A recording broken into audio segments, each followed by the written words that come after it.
Hello ప్రియ సహోదరి సహోదరులారా, మనం ఈ యొక్క పవిత్ర కాలంలో ఉన్నాం. అదే మన తపస్సు కాలంలో ఉన్నాం. ఈ తపస్సు కాలంలో మనలో ఉన్న పాపాన్ని గుర్తించి పాపంపై విజయాన్ని సాధించే కాలం. అవును, మనము మత్తయి సువార్త 4వ అధ్యాయం 1-11 చూసినట్లయితే యేసు ప్రభు శోధనలను ఎదుర్కొని శోధనలపై సైతానుపై విజయాన్ని సాధించాడు.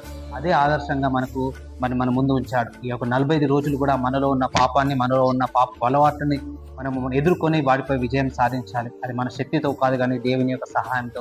మనం బైబిల్లో కొన్ని ఉదాహరణలు చూసినట్లయితే దావీదు కీర్తనకారుడు మరి కీర్తన 51లో ఉంటాడు. దావీదు తన పాపాన్ని ఒప్పుకొని నిజమైన పశ్చాత్తాపానికి మరి పశ్చాత్తాపడి దేవుని వైపు తిరిగాడు. రెండవదిగా నినివే ప్రజలు ఉపవాసం చెంది మార్పు మరి హృదయ పరివర్తన చెందారు.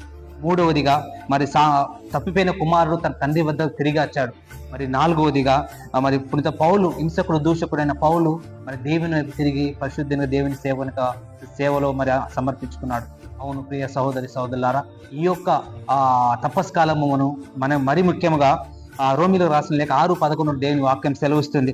పాపానికి చనిపోయి నీతికి జీవించండి. ఈ యొక్క పవిత్ర కాలంలో మన పాప అలవాట్లపై విజయాన్ని సాధించాలి. విజయం ఏదంటే మన శక్తితో కాదు, మన బలంతో కాదు, కానీ కేవలం దేవుని యొక్క కృప వలన, దేవుని యొక్క ఆత్మ క్రియల వలనే మాత్రమే మనం పాపంపై విజయం సాధించవచ్చు.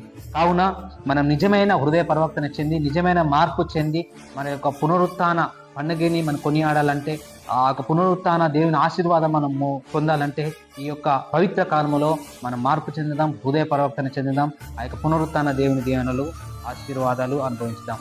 Praise the Lord. God bless you.